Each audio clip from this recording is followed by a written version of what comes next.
Hey guys, and welcome back to the Unfiltered Political Ends podcast.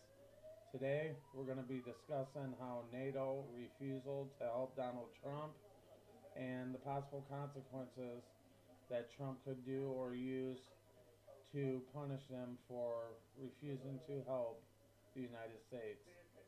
We're going to get right into it, so let's do it. When alliances are tested, the response is always loud. It's calculated, it's strategic, and sometimes delayed.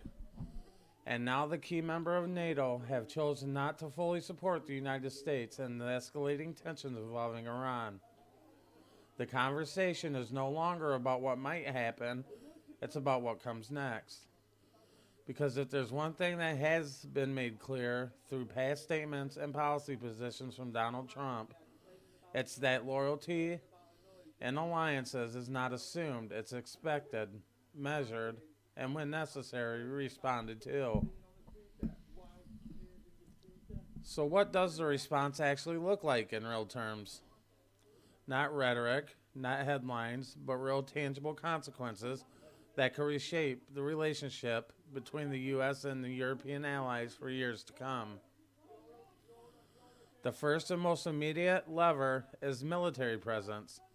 The United States has long maintained a significant troop footprint across Europe.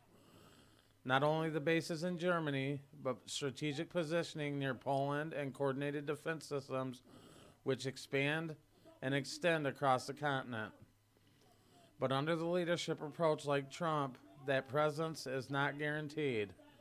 It's a conditional, and a refusal to support the U.S. interests in a high stakes conflict could trigger a reassessment of the troops' deployments. Not necessarily a full withdrawal, but a reduction, a repositioning, or even a strategic shift toward the countries that are aligned more closely with the U.S.'s priorities. And that alone changes the security calculus across Europe. Because without that consistent U.S. military backing, the burden shifts. European nations would be forced to accelerate their defense spending and expand their own capabilities, and potentially operate the less integrated coordination. And in that vacuum, the adversaries like Russia don't need to act aggressively. They just need to observe and adapt and take advantage of a less unified front. But the military leverage is only one layer. The second, and in many ways more immediate, is the economic pressure. The United States has the ability to influence trade relationships in ways that go far beyond simple tariffs. Under Trump's previous administration, we've already seen how quickly trade tensions can escalate. So, if the NATO allies or some of the NATO allies are perceived to be unwilling to support the U.S. strategic objectives, what stops the reintroduction or expansion of tariffs on European goods?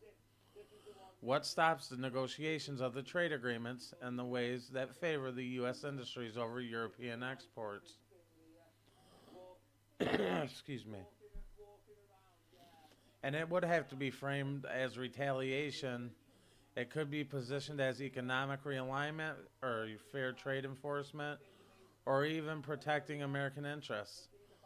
But the impact would be the same. The industries across Europe will feel the pressure, the supply chains adjusting, and the economic strain building in countries that rely heavily on our transatlantic trade. But then there's the intelligence sharing, something that doesn't make headlines, but it plays a critical role in the global security. The United States is one of the largest contributors to NATO intelligence. Surveillance, cyber intelligence, counterterrorism coordination, these systems rely heavily on trust and cooperation. And the trust, once questioned, doesn't disappear overnight, but it does change how the information flows. Slower sharing and more selective access, a shift from automatic cooperation to conditional exchange, and in a world where the threats are evolving, as we know, and they evolve rapidly, even small delays can have serious consequences. Let's look at it perhaps that most significant shift wouldn't be immediate at all. That wouldn't be immediate at all. It would be the structural aspect of it.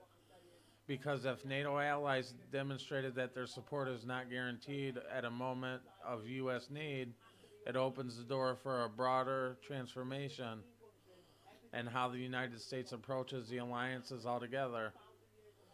But under Donald Trump, that could mean a move away from multilateral frameworks like NATO and toward a bilateral agreements, one-on-one deals where the terms are clearer, expectations are more explicit, and consequences are direct. And I believe he has done some one-on-one, state-by-state deals like that. This changes everything because NATO, by design, will spread the responsibility across many nations. Bilateral agreements, on the other hand, they concentrate it. They reward alignment and penalize the hesitation more directly. And the countries that are previously were relied on, the collective strength of NATO might find themselves negotiating individually with less leverage and higher stakes. Now layer in the global perception.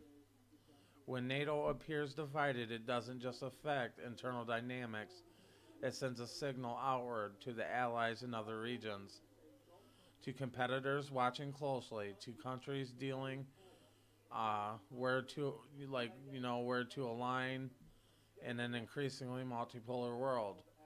A lack of unified support in major conflict scenarios suggests the uncertainty, and the uncertainty invites the challenge. Not necessarily immediately, however, the conflict, but by strategic positioning, the influence, expansion, and the long-term shifts and the power itself. And here's where it becomes even more complex because the consequences aren't just external, they're internal to NATO.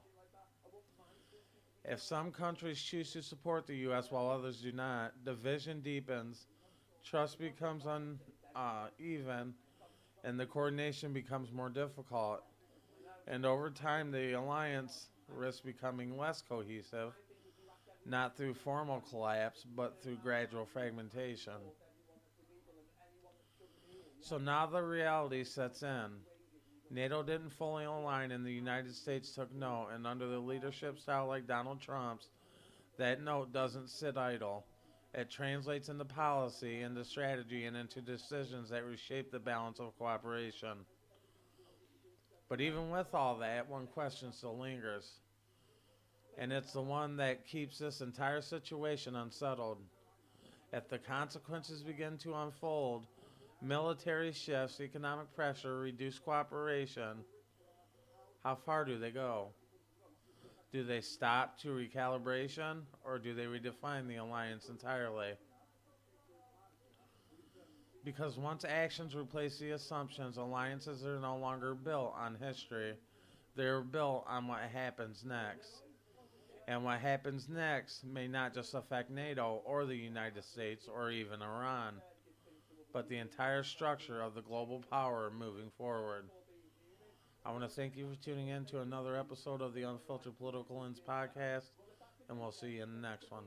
Peace.